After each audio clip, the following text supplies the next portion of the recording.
Everyone, मी doctor Sayali MBBS MD medicine. आम्ही proper अकोल्याचे. मी प्रेग्नंट असताना 9th मंथमध्ये माझ्या बाळाचं फिटल ग्रोथ रिस्ट्रिक्शन सांगितलेलं.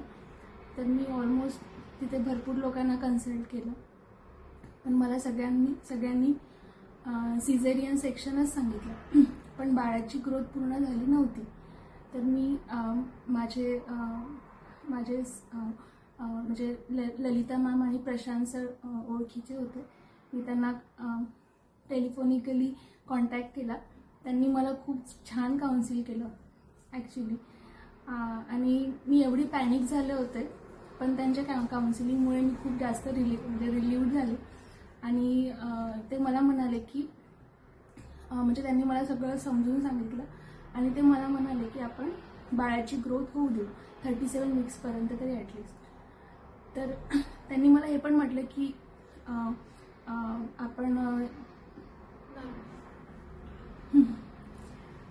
तर मी त्यांना इथे येऊन भेटले नागपूरला आणि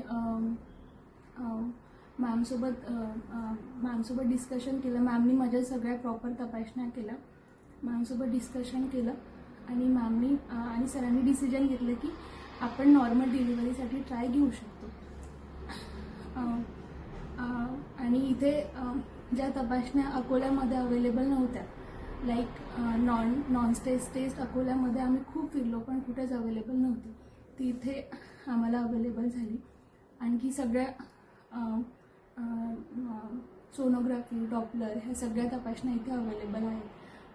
मॅम आणि सर दोघे पण सोनोग्राफी आणि डॉपलर सगळं करतात.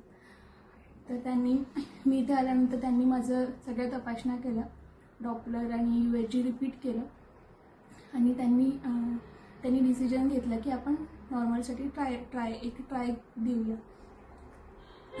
तर काल म्हणजे मलासुद्धा विश्वास नव्हता की माझी नॉर्मल डिलिव्हरी होईल म्हणून, कारण की बाळाचं वजन कमी सांगितलेलं आणि बाळाची ग्रोथ पण कमी होती थोडी.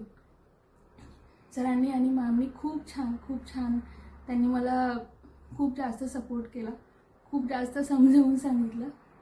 आणि काल माझी रात्री जवळपास 2:45ला माझी नॉर्मल डिलिव्हरी झाली.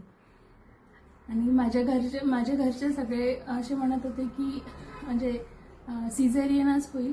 आणि म्हणजे सगळेजण घाबरून गेले होते की 37 वीक्सच्या आधी कसं. पण सगळे खूप खुश आहेत. इथे आल्यानंतर म्हणजे आल्यापासून सगळ्या स्टाफनी, सगळ्या डॉक्टरांनी आम्हाला खूप सपोर्ट केला. इथले सगळे डॉक्टर आणि सगळे स्टाफ खूप जास्त प्रोफेशनल आहेत. सगळ्यांचं बिहेवियर खूप छान आहे आणि सगळे खूप स्वीट नेचरचे आहेत.